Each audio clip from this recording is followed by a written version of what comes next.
Welcome to my channel. I'm Nancy Thompson, your storyteller of American folklore, thrilling mysteries, and more. Join me today for a new tale. It's early October, just after the harvest season ends and the chill of winter begins to creep in. Back in the old days, folks had some unique traditions around this time. Think veterinary offerings, barn warmings, and other customs to remind everyone that winter was on its way. On this day, women would dig out their wool coats and quilts, sending warm clothes to relatives far off in distant towns or up in the mountains. While preparing these gifts for loved ones, they'd also honor their ancestors by setting aside something warm for them too.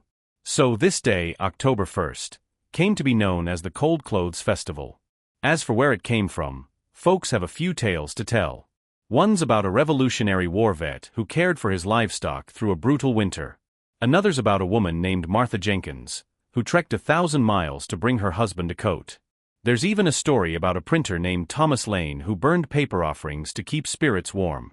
But no matter the legend, they all tie back to that deep human longing to remember our ancestors and care for those we love. Today we're diving into one such story, a tale from the days of Samuel Sam Hill. This takes us back to the mid-1800s, during the time of westward expansion, to a little settlement called Shaw's Hollow, tucked away in the rugged hills of eastern Tennessee. In this village lived a young woman named Margaret Maggie Shaw. She was sharp as a tack, bright, clever, and the apple of her parents' eye. At 18, she was a perfect match for a local boy, Henry Sullivan, from the neighboring farmstead. After they tied the knot, Maggie and Henry were thick as thieves, full of respect, love, and a zest for life that made every day a joy. Maggie was a gem of a wife, kind-hearted, always lending a hand to neighbors, and just about the sweetest soul in Shaw's Hollow. But life out there in the hills wasn't easy. The land was remote, cut off by ridges and valleys, and drought hit 9 years out of 10. Most folks scraped by, relying on whatever they could grow or trade with the Sullivan family's modest herd. Times got tougher, and the Sullivan household felt the pinch. To keep his parents, wife, and kids from going hungry or shivering through the winter, Henry made a hard call. He packed up and headed over 600 miles away to Dayton, Ohio, where he took a job as a clerk in a grain store. After he left, Maggie stepped up, tending to her in-laws with care, raising the kids, and keeping the farm running. Her in-laws couldn't say enough good things about her. She was a daughter to them in every way that mattered. In the blink of an eye, 8 or 9 months passed since Henry left. The weather turned cold, brutally so. Dayton sat up north, where the winters bit harder than Tennessee's. When Henry had left, he'd been wearing just a thin shirt. With winter closing in, did he even have a coat to keep warm? The thought gnawed at Maggie. But there was something else weighing on her mind. Before he left, she and Henry had made a pact. No matter how busy he got, he'd write home every 2 months to let her know he was safe. Yet, more than a month had passed since the last agreed-upon date, and no letter had come. Maggie's heart grew heavy with worry. She didn't want to alarm Henry's folks, so she kept it to herself, reassuring them he was fine. But inside, her nerves were fraying. After mulling it over, Maggie made up her mind. She'd go to Dayton alone to check on him. That night, she stitched together a thick wool coat to shield Henry from the cold. The next morning, she bid farewell to her in-laws and set off solo, heading north toward Dayton. With her mind made up, Maggie Shaw spent the night sewing a sturdy wool coat for Henry, her fingers working the needle through the fabric until the early hours. By dawn, she'd packed a small satchel with essentials, kissed her in-laws goodbye, and stepped out into the crisp Tennessee morning. The road to Dayton stretched over 600 miles, a daunting trek through mountains, rivers, and lonely trails. She trudged on, sleeping under the stars when she had to, her resolve pushing her forward despite the ache in her legs and the bite of the wind. Days later, Maggie finally reached Dayton, Ohio. Following the address Henry had scribbled down before he left, she found herself standing outside Sullivan's Grain Emporium, a bustling shop on the north side of town. It was around 4 in the afternoon, and the place was alive with folks picking up sacks of flour and cornmeal. The clerks darted around, hands full and voices sharp with the day's rush. Maggie stood on her tiptoes, peering through the crowd, her heart pounding as she scanned for Henry's familiar face. But after what felt like an eternity, she saw no sign of him. Just then, a young clerk, barely more than a boy, ambled over. "Ma'am, you here to buy grain?" he asked, wiping sweat from his brow. Maggie shook her head. "No, son, I'm looking for someone." "Tell me, do you know a man named Henry Sullivan?" He's supposed to be working here. The boy froze for a split second, his easy grin fading. His face, warm and friendly a moment ago, turned cold as stone. Maggie's stomach tightened at the shift. She pressed on, "Please, I need to know." The clerk stared at her, then asked in a low voice, "Who are you to him?" "I'm his wife," Maggie said quickly, her voice steady despite the knot in her chest. "I've come all the way from Shaw's Hollow to find him." The boy opened his mouth to reply, but before he could, another voice cut through the din. "Jimmy, you see how busy we are? Quit jawing, and get back to work." The boy, Jimmy apparently, shot Maggie an apologetic look, then darted off, leaving her standing there with more questions than answers. Something wasn't right. Maggie could feel it in her bones. She tried asking a few other clerks, but they brushed her off with the same chilly indifference Jimmy had shown. Frustration boiled over, and before she knew it, tears streamed down her face. She sank to the ground right there in front of the grain store, sobbing loud enough to draw a crowd. Folks gathered, whispering among themselves. "Poor thing, comin' all this way and not findin' her man," one said. "Can't blame her for frettin'," another chimed in. But then came a mutter that stopped Maggie cold. "Who's to blame but him? Doin' somethin' so wicked it's a wonder she's still lookin'." Maggie's head snapped up, her tears forgotten. She scrambled to her feet and grabbed the arm of the man who'd spoken, a wiry fellow with a patchy beard. "What did you just say? What's happened to my husband?" she demanded, her voice shaking. The man hesitated, his eyes darting away, but he wouldn't answer. The more he clammed up, the more desperate Maggie grew. Just then, an older man pushed through the crowd. He was about 60, with a weathered face and a kind but weary look in his eyes. "You Henry Sullivan's wife?" he asked gently. Maggie nodded fast, clinging to the hope he might know something. "Don't panic, miss," he said, guiding her away from the onlookers. "Come with me, I'll tell you what I can, slow and steady." He led her to a little bakery stall a short walk away, settling her down with a warm biscuit. "You've come a long way," he said. "Eat something first, you must be worn out." But Maggie couldn't touch it. She gripped his sleeve, tears spilling again. "Please, sir, just tell me what's happened to Henry." The old man sighed deep and long, like the weight of the story was too much to bear. "All right, miss, calm yourself. What's done is done, and frettin' yourself sick won't change it. Truth is, Henry's in some trouble." Maggie's heart lurched. Trouble? What kind? What happened to him? The old man leaned in, his voice dropping low. "About a month back, the owner of the grain store, Mr. Thompson, sent Henry and another fella, Lee Carver, out to collect some payments. They left together, but that afternoon, only Lee came back, banged up pretty bad. He told Thompson that Henry turned on him, knocked him cold, stole the money they'd collected, and lit out. Ain't nobody seen Henry since." Maggie reeled like she'd been struck. "No," she whispered, then louder, "No, that can't be. Henry's honest as the day is long, he'd never do something like that." The old man nodded, sympathy in his eyes. "I didn't want to believe it neither. When Henry was here, he'd help me and my wife haul firewood now and then. Good man, he seemed. But that's the story Lee told, and folks round here bought it." Maggie clenched her fists, her jaw tight. "It's a lie. I don't care what the whole world thinks, Henry's not that kind of man. Where's this Lee Carver now? I'll talk to him myself and get the truth." "He's gone," the old man said. "Heard from the grain store boys he up and left a few days ago. Look, miss, I know you're set on findin' answers, but why don't you stay with me and mine for a bit? Rest up, figure your next move."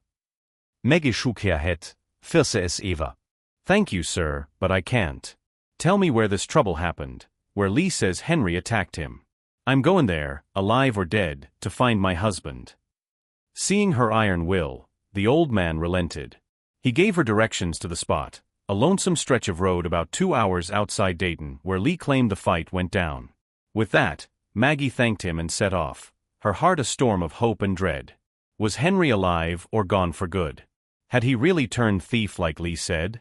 Maggie's 1,000-mile journey to bring him that coat, was it all for nothing? Would she find him waiting with open arms, or something far worse? Stay tuned to find out. After getting the directions from the old man, Maggie Shaw set out from Dayton, her boots kicking up dust on the rough Ohio road. It took her about 2 hours of steady walking, the landscape growing wilder with every mile. She reached the spot he described, a desolate stretch flanked by a steep wooded hill on one side and a jagged ravine on the other, its bottom lost in shadow. Not a soul in sight, just the wind whistling through the trees and the faint crunch of leaves underfoot. Maggie's heart sank as she took it in. Nearly 2 months had passed since Henry's supposed betrayal. Any clues would have long been swallowed by the weather or the wilderness.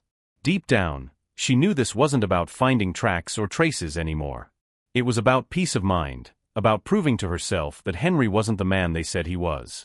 The day was fading fast, the cold seeping through her coat as the sun dipped below the horizon. Not far off, she spotted a ramshackle cabin, its roof half-caved and walls weathered to gray. It wasn't much, but it'd keep the northwest wind at bay for the night.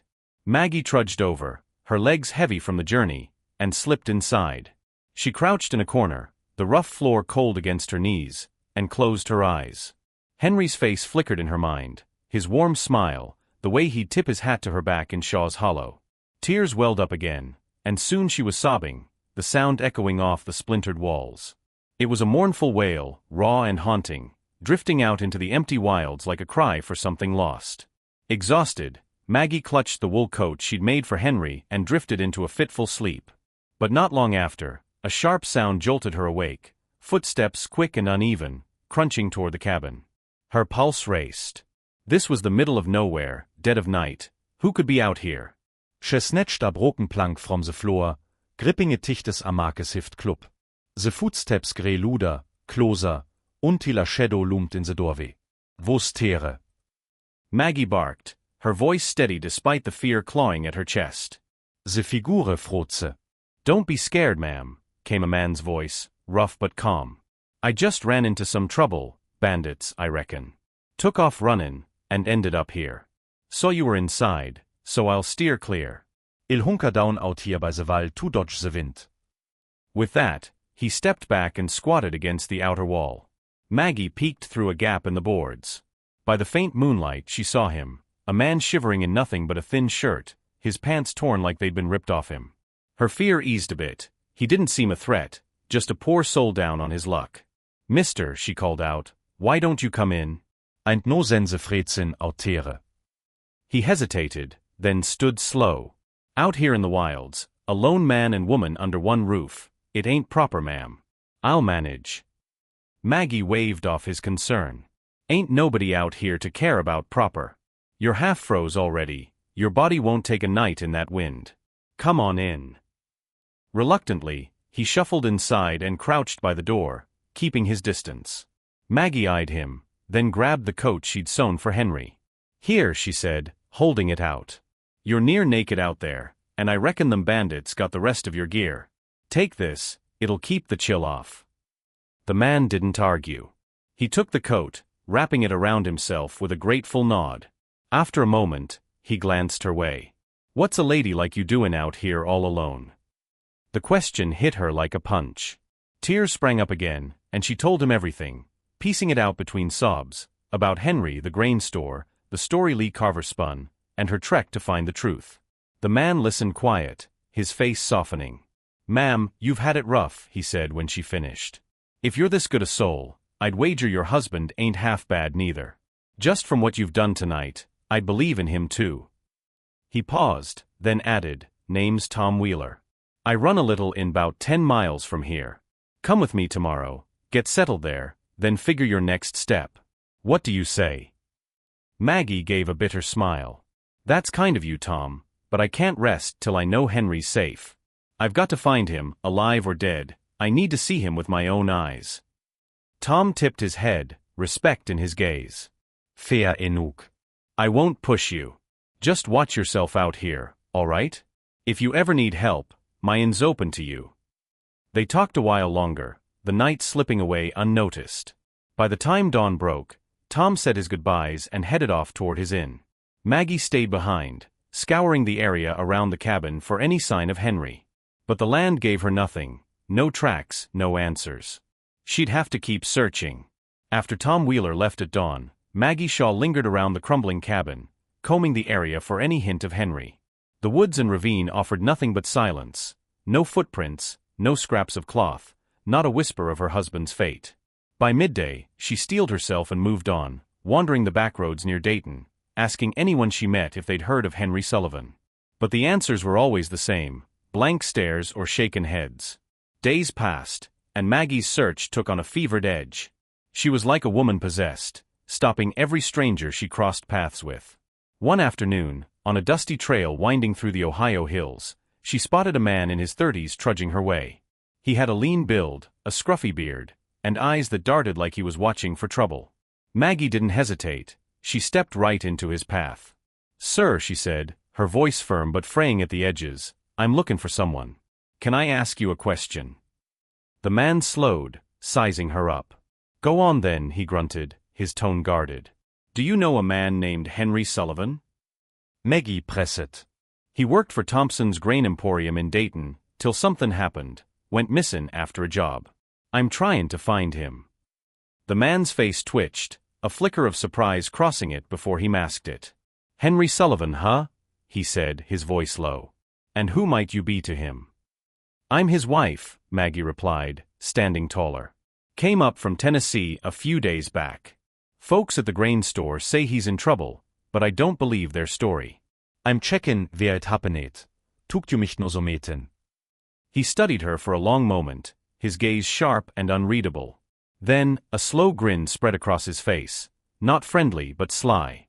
"Well, ma'am, you're in luck. You found the right fella. Come with me, I'll show you something." Maggie's heart leapt, hope surging through her. "Really? You know where Henry is?" He nodded, beckoning her with a tilt of his head. "Ain't the place to talk about it. Follow me."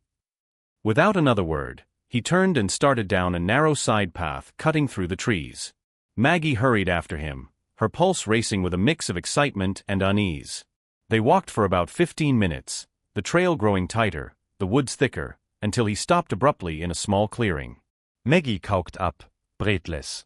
"All right, sir, where's Henry?" she asked, scanning the empty space. The man turned to face her, and that's when she saw it, a glint in his eyes that sent a chill down her spine. The grin was gone, replaced by a hard, mean look. "You'll see him soon enough," he sneered, and before she could react, he lunged at her with a stick he'd snatched from the ground. Maggie's instincts kicked in. She'd sensed something off and dodged just in time, the stick whistling past her head. "Who are you?" she shouted, stumbling back. "Why rejudoinsis?" He didn't answer, just swung again, his face twisted with rage. Maggie, no match for his strength, took 2 hits, one to her arm, the other glancing off her shoulder, before she went down hard. In a panic, she grabbed the wool coat she'd been carrying and flung it at his face, hoping to blind him. There was a yelp, a sharp, pained cry. The man dropped the stick, clutching his face as blood trickled between his fingers. Maggie scrambled to her feet and bolted, her lungs burning as she sprinted through the trees. She heard him curse behind her, his footsteps pounding after her, but she didn't dare look back. He was gaining, close enough she could hear his ragged breaths, when he hurled a rock. It struck the back of her head with a sickening thud, sending her staggering forward. She stumbled a few more steps, then pitched into a deep ditch beside the path, hitting the ground hard and lying still. The man skidded to a halt at the edge, peering down. Seeing her motionless, he figured she was done for and took off, disappearing into the woods. But Maggie's luck held. The fall 10, maybe 12 feet, should have killed her, but it didn't. Time blurred. Minutes, hours, she couldn't tell. When her eyes fluttered open, the world spun, pain throbbing in her skull. She lay there, piecing together what had happened. That man, his sudden attack, the blood when she threw the coat, what was it all about? Groaning, she pushed herself up and fumbled for the coat, still tangled in the brush where it had landed. As she pulled it close, something glinted in the fabric, a sharp, silver needle, 2 inches long, tucked into the lining. Her breath caught. Back in Shaw's Hollow, she'd been so frantic sewing it that she'd left the needle inside by mistake.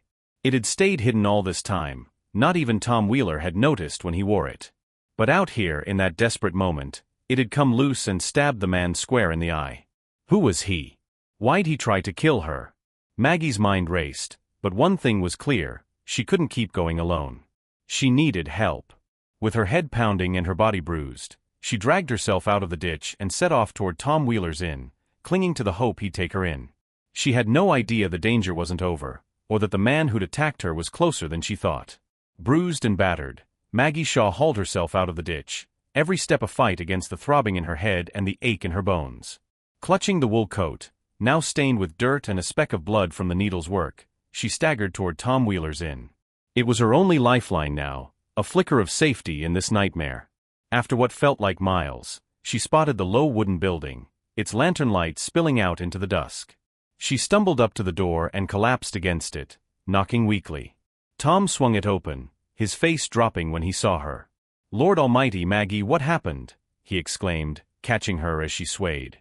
She spilled the story in broken bursts, the man on the road, the attack, the fall, and Tom's jaw tightened with every word. "You're stayin' here," he said firmly, half carrying her inside. "No, Argin. You're safe now." He settled her in a small room off the main hall, fetching a damp cloth for her head and a cup of water. Maggie sank onto the cot, exhaustion pulling at her, but her mind wouldn't rest. That man, whoever he was, knew something about Henry. She couldn't let him slip away.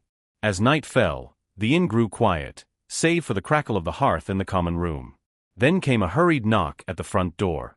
Tom, wiping his hands on an apron, opened it to find a man standing there, pale as a ghost. His right eye was patched with a rag, blood seeping through, and his clothes hung off him like he'd been running for his life. Tom froze, recognition hitting him like a thunderclap. Maggie had described her attacker, down to the bloodied eye from that needle, and this was him, no doubt about it. The man brushed past Tom without a word, muttering about needing a room. Tom played it cool, nodding him toward the guest quarters while his mind raced. He slipped back to Maggie's room, shutting the door soft behind him. "Maggie," he whispered, "there's a fella just walked in. Looks exactly like the one who jumped you. Eyes all messed up, just like you said. Watch yourself." Maggie sat up, peering through a crack in the door as Tom pointed him out. The man was pacing the common room, restless.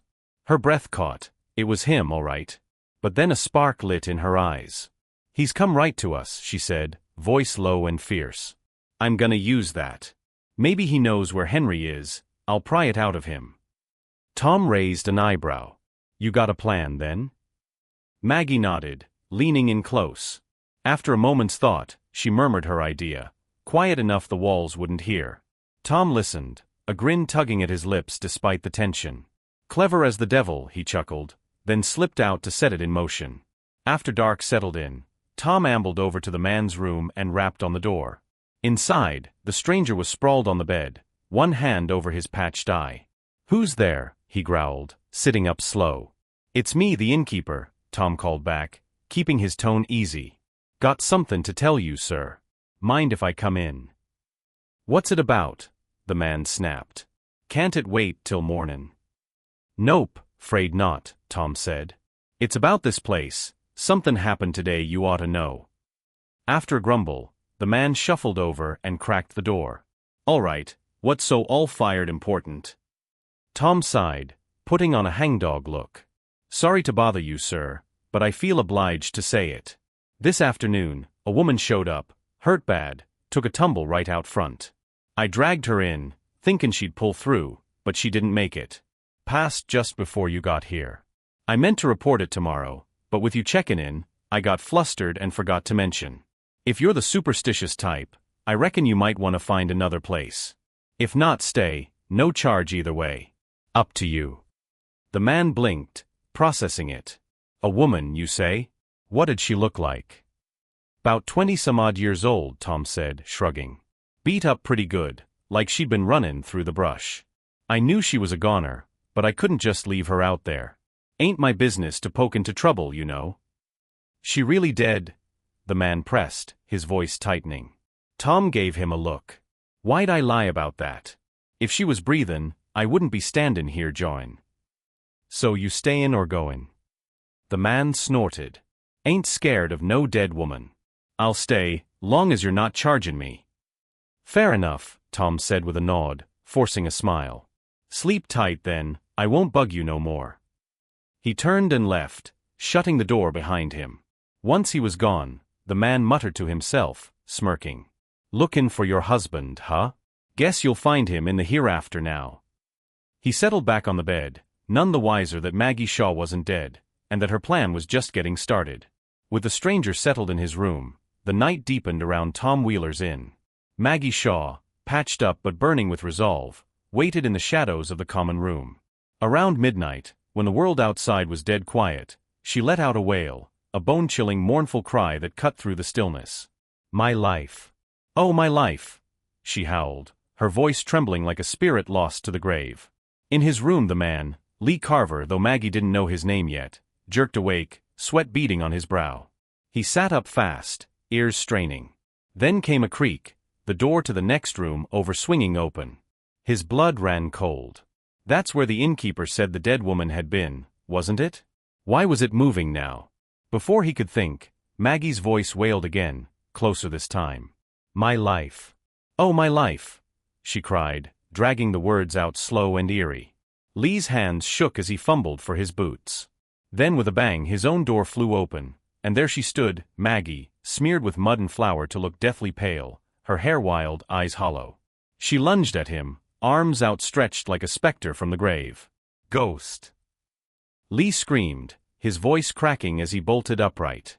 He stumbled back, crashing into the wall, then tore out of the room, Maggie hot on his heels. "My life! My life!" she shrieked, chasing him through the inn and out into the night. He didn't stop, ran full tilt down the road, glancing back to see her ghostly figure still pursuing relentless. 3 miles later, panting and wild-eyed, Lee staggered into a tumble-down chapel perched on a hillside. A faint light glowed inside, and he threw himself through the door, collapsing at the feet of a figure sitting there, a man in a patched coat, head bowed like he was praying. "Preacher!" Lee gasped, clutching at him. "Help me, I've seen a ghost. She's after me, save me please." The man looked up slow, his face calm. "Ain't no ghosts in this world, son," he said, voice steady. "Only folks with guilt in their hearts see 'em." Just then footsteps echoed outside, and Lee whimpered, "She's here." Sure enough, Maggie burst in, still playing her part. "My life! My life!"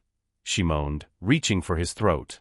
Lee dropped to his knees, scrambling behind the stranger. "Save me, preacher!"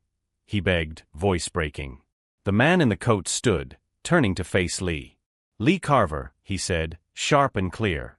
"Look at me, really look." Lee froze, his panicked eyes locking onto the stranger's face. The blood drained from him as recognition hit.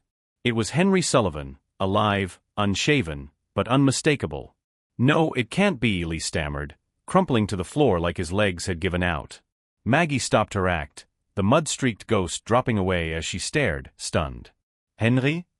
"Je whispered, tears welling up." Henry nodded, stepping toward her, but kept his gaze on Lee. "Tell her, Lee," he said, voice hard. "Tell her what you did." "It all came spilling out ten." 2 months back, Mr. Thompson had sent Henry and Lee out to collect payments, cash in hand, a hefty sum. On that lonely road, Lee saw the glint of silver and turned greedy. He'd clubbed Henry from behind, shoved him into a ravine, and left him for dead. Then he'd scratched himself up, limped back to Dayton, and spun the tale that Henry had attacked him and run off with the money. Thompson bought it, Lee's wound sold the lie, and Henry's name was mud ever since. But Henry hadn't died. A passing trapper found him, half-conscious in the ditch, and nursed him back to health in a shack outside town. When Henry came to, he'd slipped into Dayton to confront Lee, only to hear he was a wanted man. To stay safe, he'd holed up in this old chapel, biding his time, waiting for a chance to clear his name. That day Maggie showed up at the grain store, Lee had been there, overhearing her questions. When he ran into her on the road later, he panicked, knew she'd keep digging till the truth came out. So he tried to silence her, shoving her into that ditch, thinking he'd finished what he started with Henry. Now, cornered by the ghost of Maggie and the very alive Henry, Lee broke. "I did it," he sobbed, head in his hands. "I hit him, took the money, thought he was gone. I didn't mean for it to go this far." Maggie sank to her knees beside Henry, clutching the coat she'd made him. "I knew it," she whispered, tears streaming. "I knew you weren't a thief." Henry pulled her close, his own eyes wet, while Lee cowered, the weight of his sins pinning him down. The next day, they hauled Lee back to Dayton. He confessed to Thompson and the sheriff, and justice rolled out swift. Lee faced the gallows for his crimes. Henry cleared his name and went back to the grain store, but not for long. A year later, he moved Maggie and his folks up to Dayton, settling into a quiet life far from Shaw's Hollow's hardships. And that coat? Every October, Maggie'd hang it out, a reminder of the love that carried her 1,000 miles, and the truth it helped uncover. That's the end of our first tale, folks.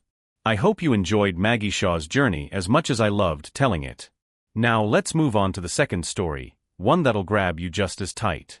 I'm Nancy Thompson, your guide through America's wild folklore, and this one's called The Butcher's Midnight Headache. Stick around, you won't want to miss it. Picture this, it's the late 1870s, just after the railroad started stitching the country together. We're in Easton County, a dusty corner of Missouri where the fields stretch wide and the towns are small but scrappy. In this neck of the woods lived a fella named Caleb Tanner, a butcher by trade, and a darn good one at that. His knife work was sharp enough to carve a hog down to the bone in minutes, and folks from every farmstead within 10 miles called on him when it was time to slaughter their pigs. Winter was creeping in, and with the year winding down, Caleb's days got busier than a beehive in spring. Families were stocking up for the cold months, and every hog needed dressing out before the frost hit hard. One chilly December day, Caleb got a call to head over to the Weston Place, a big spread owned by a wealthy rancher named Samuel Weston, out on the west edge of town. Now for Caleb, killing a pig was as easy as breathing. He'd done it 1,000 times, roped the beast, slit its throat, and bleed it out clean. But this hog? This one was different. When he got to the Weston barn, they'd already wrestled it into a pen, but the thing was a monster, snorting and stomping like it had been possessed by the devil himself. 4 or 5 hands tried to hold it down, ropes straining, but that pig wasn't having it. With one wild thrash, it broke free, tearing through the yard like a tornado. The farmhands hollered and gave chase, boots pounding the dirt as the hog squealed and dodged. It barreled through the Weston property, knocking over buckets, smashing a chicken coop, and sending everyone scrambling. Caleb, hefting his butcher's knife, sprinted after it, cursing under his breath. This wasn't how he'd planned his day. Up ahead, 2 figures stepped out from the main house, Samuel Weston's daughter, Clara Weston, and her maid, Lily. Clara was a sight, 20 years old, golden hair pinned up neat, her dress crisp despite the chaos. Lily trailed close, wide-eyed and clutching a shawl. They'd come out to see what the ruckus was about, but they didn't see the hog charging straight for them, till it was too late. Folks shouted warnings, but the pig was closing fast, tusks low and ready to ram. In that split second, Caleb threw himself forward, lungs burning as he tackled the beast full on. Man and hog hit the ground in a tangle of dust and squeals, rolling hard. The pig kicked and thrashed, hooves flailing, but Caleb locked his arms around its neck, pinning it down with every ounce of strength he had. The hands rushed up, ropes flying, and in a flurry of chaos, they hog-tied the beast tight. It snorted and glared, but it wasn't going anywhere now. The crowd swarmed Caleb, some slapping the dirt off his coat, others asking if he was hurt. "I'm fine," he grunted, brushing them off, but his eyes weren't on them. They'd locked onto Clara Weston, standing there with Lily, both still catching their breath. Clara's face was pale as milk, her chest heaving under that fancy dress, but color was creeping back into her cheeks. She met Caleb's gaze, those clear blue eyes hitting him like a spark, and for a heartbeat, the world went quiet. Something crackled between them, sharp and unspoken. Then, flustered, Clara ducked her head, grabbed Lily's arm, and hightailed it back to the house, leaving Caleb staring after her. Folks say some people can cross paths every day and never feel a thing. Others? One look, and it's like a match struck to dry grass. For Caleb Tanner and Clara Weston, that moment in the yard was the start of something big, something messy. But we'll get to that. For now the hog was trussed, the day was saved, and Caleb had no idea the trouble, and the love, headed his way. After that wild day in the Weston yard, Caleb Tanner couldn't shake Clara Weston from his mind. Her face, those blue eyes, that fleeting spark, stuck with him like a burr on a boot. Lucky for him, Lily, Clara's maid, turned out to be a friend in disguise. She'd seen the way they looked at each other and took it upon herself to play matchmaker. Through her, Caleb and Clara started trading secret notes, then stolen glances at the market, and soon enough, hushed meetings by the creek behind the Weston spread. It didn't take long for whispers to turn into promises. Under a big oak one evening, with the sun dipping low and crickets humming, Caleb took Clara's hand and swore he'd love her till his dying day. She smiled, soft and sure, and vowed the same. They were young, hearts wide open, and for a while, it felt like nothing could touch them. But secrets don't stay buried in a small place like Easton County. Word got back to Samuel Weston, and when it did, the old man hit the roof. To him, Caleb was nothing but a butcher, a rough-handed nobody who stank of blood and sweat. Samuel had bigger plans for Clara, a railroad man's son, maybe, or some city fella with deep pockets. No way was his daughter tying herself to a hog killer. One stormy night, Caleb showed up at the Weston gate, hat in hand, rain soaking him to the bone. He begged Samuel to hear him out. "Sir, I ain't got much, but I love her true," he said, voice steady despite the downpour. "I'll work my fingers raw to give her a good life, better'n I got now." Samuel wasn't moved. He stood on the porch, arms crossed, lightning flashing behind him. "Long as I've got breath in me, boy, you ain't marrying my Clara," he barked. "You're dirt under her feet, get that through your thick skull and give up this foolishness." With that, he turned and slammed the door, leaving Caleb in the mud. The Weston's butler, Jim Grayson, poked his head out, looking pained. "Caleb, listen," he said, voice low. "You and Miss Clara ain't cut from the same cloth. Let her go, for your own sake." Caleb managed a weak smile, water dripping off his hat. "Reckon you're right, Jim," he said, nodding slow. "I'll try." But as Jim shut the gate, Caleb stood there a while longer, staring at the house, rain mixing with the tears he wouldn't let fall. Days later, he was back at the market, hacking at pork shoulders and forcing a grin for customers. Life had to go on, he told himself. That fire for Clara? He buried it deep, locked it away where it couldn't burn him no more. 10 years rolled by. Through grit and sweat, Caleb built himself up. He bought a little land, put up a sturdy house, called it Tanner's Rest, and opened 2 butcher shops in Easton County. Folks started tipping their hats to him. He was a man of means now, one of the best off in the region. But at 32, with gray creeping into his temples, Caleb still hadn't taken a wife. Plenty of women would have jumped at the chance. Matchmakers came knocking, offering daughters and nieces, but Caleb waved them off every time. "Ain't lookin'," he'd say, and that was that. Truth was, his heart still belonged to one woman, the one he'd promised forever to under that oak tree, the one he couldn't have. One crisp fall day, an old man shuffled up to Tanner's Rest.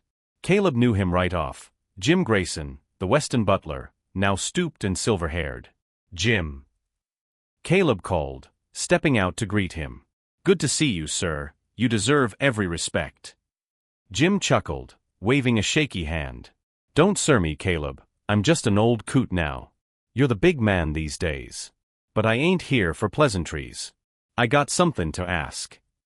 "Anything," Caleb said, earnest. "You were kind to me back then, when nobody else was. I owe you." Jim hesitated, then sighed. "All right, then. Don't hold it against Mr. Weston no more here." He didn't want Clara marrying you, but he was just a father looking out for his girl. Can't fault him for that. Caleb's face softened. "Never hated him, Jim. If there's blame, it's on fate. We just didn't line up right. What else you got on your mind?" Jim nodded, relieved, then squared his shoulders. "Here's the thing. I got a grandson, little fella, only kin I got left. I'm getting on, and I'm scared I'll leave him alone in this world. I'm a skin you, Caleb. Take him in as your own. Raise him up." Caleb's eyes widened. "Jim, that's a big ask. I ain't fit to turn down a man like you, but—" "Don't say no till you hear me out," Jim cut in. "I'm old creaky, and I can't keep up with him. I need someone I trust, someone good. You're that man, Caleb. Please." Caleb rubbed his jaw, torn. Jim's plea hit him square in the chest, and after a long pause, he nodded. "All right, Jim. If you're set on it, I'll do my best to raise him right. I swear it." Jim's face broke into a grin, tears shining in his eyes. "Bless you, boy. That's a load off my heart." A few days later, he brought a kid to Tanner's Rest, a wiry 9-year-old with big eyes and a mop of brown hair. "This here's Tommy Grayson," Jim said. "Tommy, kneel down. Call him Pa. He's your daddy now." Tommy dropped to his knees, gave Caleb 3 quick bows like he'd been coached, and piped up, "Pa." Caleb pulled him up, ruffling his hair, then turned to Jim. Why don't you stay too, Jim? Let me repay you some. Jim shook his head, smiling sad. Nah, I got my own road to walk. Been a decent man my whole life, well, mostly. Time for me to go. Tommy ran over, clinging to his leg, sobbing, Grandpa, don't leave me. Jim knelt, brushing the boy's tears away. I'm old, son, can't stay forever. You listen to your pa now, hear? Be good. With that, he pried Tommy's hands off, turned, and walked out, his back bent but steady. Caleb watched him go, Tommy wailing at his side, knowing he'd just taken on more than he'd ever bargained for. With Jim Grayson gone, Caleb Tanner took Tommy under his wing like he'd promised. The boy was a spitfire, 9 years old, all elbows and knees, with a stubborn streak a mile wide. Caleb, good-hearted to a fault, treated him like his own flesh and blood from day one. He figured out quick that Tommy wasn't really Jim's grandson. Word around town was the old man had taken in an orphan years back. That only made Caleb respect Jim more, and he doubled down on his vow to raise the kid right. First thing, Caleb hired a tutor, Mr. Ellis, a wiry schoolmaster with spectacles perched on his nose, to teach Tommy his letters and numbers. But Tommy wasn't cut out for book learning. 2 months in, he still couldn't recite a simple poem, and his sums were a mess. Caleb caught him doodling pigs in the margins once and couldn't help but laugh. Boy, he said, sitting Tommy down, what do you reckon you're good at? What fires you up? Tommy scratched his head, grinning sheepish. Pa, I like butcherin', killin' pigs and sellin' meat. It's fun. I want to learn that, so you don't have to work so hard. Caleb's chest swelled, and he ruffled Tommy's hair, too choked up to say much. From then on, he took the boy along to the shops, showing him how to wield a cleaver, trim a ham, and haggle with customers. Time flew. 10 more years slipped by like water through a sieve. By 19, Tommy Grayson was a strapping young man, broad-shouldered and quick with a blade. Folks near and far knew him as a top-notch butcher, and he ran the Tanner shops with a knack that rivaled Caleb's in his prime. The Tanner name grew big in Easton County. Caleb's 2 butcher shops turned into a small empire, supplying meat to every table from here to the county line. At 42, with silver streaking his hair, Caleb looked at Tommy and felt a father's pride. The kid had made good, better than he'd ever hoped. But Tommy wasn't blind. He'd catch Caleb staring off sometimes, lost in thought, and one day he piped up over supper. Pa, how come you never got hitched? You're still a catch, why not find someone? Caleb chuckled, dodging the question. Too old for that nonsense, son. I'm set in my ways. Tommy smirked, leaning back in his chair. Bien. Is it 'cause you're still sweet on that Weston girl, Clara? Don't deny it. Caleb's face went red as a beet. Who's fillin' your head with that? He snapped, half laughing, half scolding. Don't need nobody to tell me, Tommy shot back. You're the richest fella round here. Folks talk about you over pie and coffee. That love story of yours? It's the juiciest yarn in town. Quit your yammerin', Caleb said, stern now. That ain't your business, boy. Tommy stuck out his tongue, grinning. All right, Pa, I'll hush. But I hear Miss Clara ain't married neither. Maybe she's waitin' on you. He ducked as Caleb swatted at him with a rolled-up napkin, then bolted out the door, laughing. You little rascal, Caleb muttered, shaking his head, but a smile tugged at his lips. Alone again, he wandered to the window, staring out at the twilight. Tommy's words stirred up old ghosts. Truth was, over the years, Caleb had found excuses to pass by the Weston place, hoping maybe to catch a glimpse of Clara. 20 years had come and gone since that night in the rain, and he'd never laid eyes on her. Word was she'd stayed single, never took a husband, and folks whispered she was holding out for something, or someone. Caleb wasn't the poor butcher boy anymore. He had money, land, a name folks respected. But even now, he couldn't bring himself to knock on that gate again. Fear, pride, or maybe just time, it kept him rooted where he stood, heart aching for a love he'd buried but never let die. That afternoon, Tommy poked his head in. Pa, I'm headin' to Weston County to collect some debts. Won't be back till late, don't wait up. Caleb frowned, uneasy. Hold on, son. That's a long haul, you won't make it back till after dark. Ain't safe out there.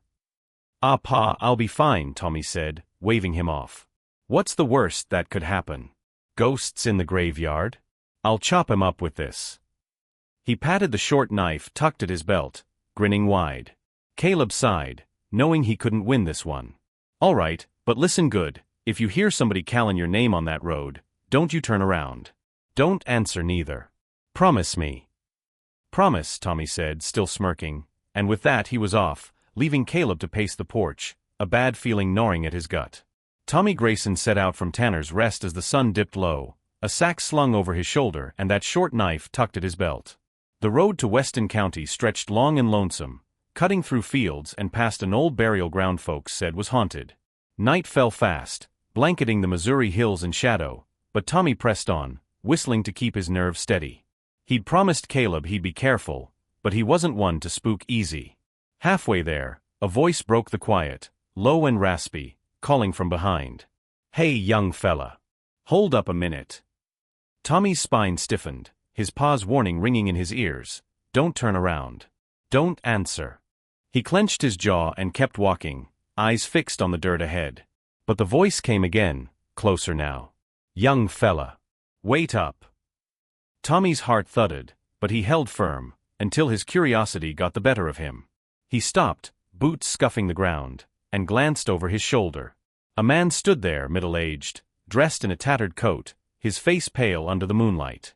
He jogged up, hands raised like he meant no harm. Don't fret, kid, the stranger said, catching his breath. I ain't here to hurt you. Guessed right, I'm a ghost. But I just want to walk alongside, that's all. Tommy's hand twitched toward his knife, but the man waved it off. Whoa now, no need for that. I'm harmless, swear it. Tommy eased up a bit, keeping his distance as they fell into step. The guy didn't seem like trouble, just odd, talking like he'd stepped out of yesterday. As they walked, Tommy loosened up enough to ask, So, what's your story, mister? How'd you end up, dead? The ghost shrugged. Was a trader back in the day, slipped on a riverbank, drowned right over yonder. Been stuck round here since. Name's Amos, by the way. Where you headed this late? Tommy asked, side-eyeing him. Goin' to Easton County, Amos said. Got a job to do, pickin' up Clara Weston, the rancher's daughter. Tommy nearly tripped over his own feet. Clara Weston? What for? Amos's voice dropped low. She's in a bad way tonight, gonna fall in a pond and drown, same as me. I'm here to fetch her when it happens. Tommy scoot flippet. He knew his pa had loved Clara Weston all these years, knew she'd never married, maybe waiting for him still. If she was in danger, he couldn't just let it slide. He kept his cool, chatting Amos up like nothing was wrong. So you know the way to Easton good? He asked, casual as could be. Sure do, Amos said, pointing ahead. Tommy nodded, then pointed off to the side. Reckon the trail there's a shortcut, cuts through the hollow. You ought to take it. Amos squinted, then shrugged. Might as well. Thanks, kid. He veered off down the winding path, a long detour, if Tommy's guess was right. The second he was out of sight, Tommy bolted, taking the real shortcut, a straight shot through the woods to the Weston place. He got there in a sweat, hammering on the front gate, till a sleepy hand yanked it open. Miss Clara's in trouble. Tommy yelled, shoving past and sprinting for the house. Miss Clara. Where's she at? He tore through the yard, hollering till old Samuel Weston himself stumbled out, nightshirt flapping. What in tarnation's goin' on? Samuel growled, lantern swinging in his hand. Tommy didn't waste breath. Your daughter, she's gonna drown tonight. I heard it from, well, it don't matter. Where is she? Samuel's face went white. He turned and ran for the back of the property, Tommy on his heels. They reached a small pond just in time to see Clara, still beautiful, still alone after all these years, slip on the muddy edge and tumble in with a splash. Tommy didn't think twice. He jumped, hitting the cold water hard, and hauled her up, coughing and shivering, onto the bank. The hands rushed over, wrapping her in a blanket as she gasped for air. Samuel knelt beside her, then looked up at Tommy. Who are you, boy? How'd you know? Name's Tommy Grayson, my pa's Caleb Tanner, he said, dripping wet. I just knew she was in danger. The name hit like a thunderclap. Samuel froze, and Clara, catching her breath, stared at Tommy long and hard. Her eyes flicked to his left arm, bare from the rolled-up sleeve, and locked on a plum-shaped birthmark there. Her lips trembled, but she turned away quick, stumbling back toward the house without a word. Samuel watched her go, regret etched deep in his weathered face. 20 years back, he'd driven Caleb off, thinking he was saving Clara. Now the Weston fortune was a shadow of itself. Hard times and pride had whittled it down. He shook his head, muttering to Tommy, "Go on home, son. You've done enough." Tommy nodded and trudged off. Just past the gate, he spotted Amos leaning against a fence post, glaring. "Saved her, huh?" the ghost said, voice sharp. "You know that's 7 years of good luck for her, and a heap of trouble for me. How am I supposed to explain this upstairs?" Tommy scratched his head, sheepish. "Sorry, mister. Savannah life's worth more'n a tower of gold, right? She's my pa's heart, I couldn't let her go." Amos huffed, then vanished in a blink, leaving Tommy alone in the dark.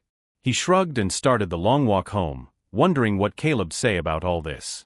Tommy Grayson trudged back to Tanner's Rest under a starry sky, soaked to the bone but buzzing from the night's chaos. He slipped through the front door quiet, hoping to sneak past Caleb, who was pacing the main room like a caged bear. No such luck. "Tommy!" Caleb barked, rushing over. "Where you been, boy?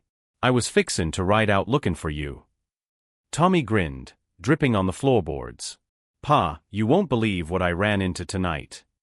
He launched into the tale, Amos the ghost, the warning about Clara, the mad dash to save her, spilling it all in a rush.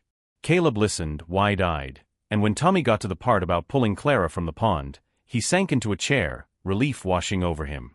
"She's all right then," he murmured. "Good work, son. Now get some rest, you've earned it." Caleb shuffled off to bed, but Tommy barely made it to his room before trouble hit. A sharp pain lanced through his head, like someone driven a nail into his skull. He dropped to the floor, clutching his temples, rolling and groaning loud enough to wake the house. Caleb burst in, barefoot and wild-haired, and froze at the sight. "Tommy! What's wrong?" The hands piled in, one yelling, "Boss, get a doctor, quick!" Caleb snapped out of it, nodding fast. "Right, go now." A doctor hustled over from town, but after poking and prodding Tommy for half an hour, he threw up his hands. "Can't figure it," he said, baffled. "Ain't no fever, no fits, beats me what's causing it." The room went still, everyone stumped and scared. Then a shout came from outside. "Mr. Tanner! Miss Weston's here." Caleb blinked, startled, and hollered, "Show her in." Moments later, Clara Weston stepped through the door, older now, lines etched around her eyes, but still striking in a simple dress. She locked eyes with Caleb, a flood of 20 years passing between them in a heartbeat. "What's going on?" she asked, voice soft but urgent. "Tommy, he came home fine, then started screamin' with a headache," Caleb said, hoarse. "Doc can't make heads or tails of it." Clara didn't wait for more. She pushed through the crowd to Tommy's bedside, kneeling as he writhed, face twisted in agony. Her heart clenched. She'd seen that face before long ago. "Caleb," she said, sharp, "tell me every word he told you tonight. Don't leave nothin' out." Caleb rattled off the story, Amos, the pond, the rescue, his voice shaking as he went. Clara listened, then snapped, "Fetch me some chopsticks." Caleb bolted to the kitchen, returning with a handful. Clara plucked 3, held them like candles, and bowed quick to the 4 corners of the room. She grabbed a tin bowl from the nightstand, filled it with dry rice from a sack, and stuck the chopsticks in upright. To everyone's shock, they stood steady, not a wobble. She turned to Caleb, grim. "Tommy crossed that ghost, messed up its job. This is its payback. Get some offerings, paper money, candles, whatever you got, and burn him out back. Do it fast, and he'll come round." Caleb didn't question her. He sent the hands scrambling, and soon a small fire crackled in the yard, smoke curling up with a scent of burning paper and wax. Sure enough, Tommy's groans faded. He blinked awake, rubbing his head. "Pa, what happened?" he mumbled, dazed. Caleb dropped beside him, tears brimming. "You're all right, son, that's what matters." Clara, still kneeling, pulled Tommy into a hug, her own eyes wet. "My boy," she whispered, voice breaking. Caleb and Tommy both froze, stunned. "What did you say?" Caleb rasped, barely breathing. Clara steadied herself, wiping her face. Caleb, listen. Tommy's ours, yours and mine. The room spun as she laid it out. After Samuel forced them apart all those years ago, Clara found out she was pregnant. She hid it, gave birth to a boy in secret, a baby with a plum-shaped birthmark on his arm. That night, Samuel told her the child died, too weak to live. Broken, Clara turned to Faith, shutting out the world. But seeing Tommy's mark tonight, she'd raced home, cornered her father, and wrung the truth from him: the baby hadn't died. Samuel had handed him to Jim Grayson to give away. Caleb's knees buckled. Jim, he knew. He did, Clara said.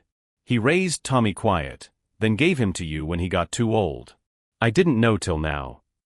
Caleb staggered, piecing it together. Jim's plea, Tommy's birthmark, it all fit. He'd raised his own son without knowing. He looked at Clara, then Tommy, and the dam broke. The three of them fell into each other's arms, sobbing and laughing, a family torn apart and stitched back together by fate. 2 weeks later, Caleb married Clara in a quiet ceremony at Tanner's Rest. Samuel, frail and humbled, gave his blessing, watching his daughter glow like he hadn't seen in decades. From then on, the Tanners, Caleb, Clara, and Tommy, lived as one, their days full of hard-won joy. Love like theirs, folks say, don't fade with time. It waits, stubborn as a mule, till the world turns right again. And for Caleb and Clara, 20 years was just a detour on the road to forever. Well, folks, that's the end of our second tale. Caleb Tanner, Clara Weston, and their boy Tommy, brought together after 20 years of heartache and hope. I'm Nancy Thompson, your storyteller, and I reckon we've covered some ground today, haven't we? From Maggie Shaw's 1,000-mile trek with that wool coat to Caleb's quiet love that wouldn't quit, these stories dig deep into the stuff that makes us human. Love's a funny thing, ain't it? They say if it's real, it'll stick around, through storms, through years, whether it's dawn or dusk. Caleb and Clara proved that, weathering 2 decades to find their way back. Life's too short to waste on what-ifs, and these folks remind us, when you love someone, you fight for it, even if it takes a lifetime to win. Now don't go thinking these yarns are just pretty tales. They're folklore, sure, but they've got teeth, showing us the best and worst of folks, warning us about greed and guilt, and mixin in a little spookiness to keep us on our toes. There's meaning stitched into every twist, like a quilt passed down through generations. That's all for today, friends. If these stories struck a chord with you, if Maggie's grit or Caleb's heart got you thinking, drop me a line down below. Tell me what you liked, what hit you hard. And if you're hooked, hit that subscribe button and pass this along to your kin and neighbors. I've got more tales brewing, each one wilder than the last, and I'd hate for you to miss 'em. Thanks for sittin' round my fire tonight. This is Nancy Thompson, signin' off till next time. Stay warm, stay curious, and I'll see you down the road.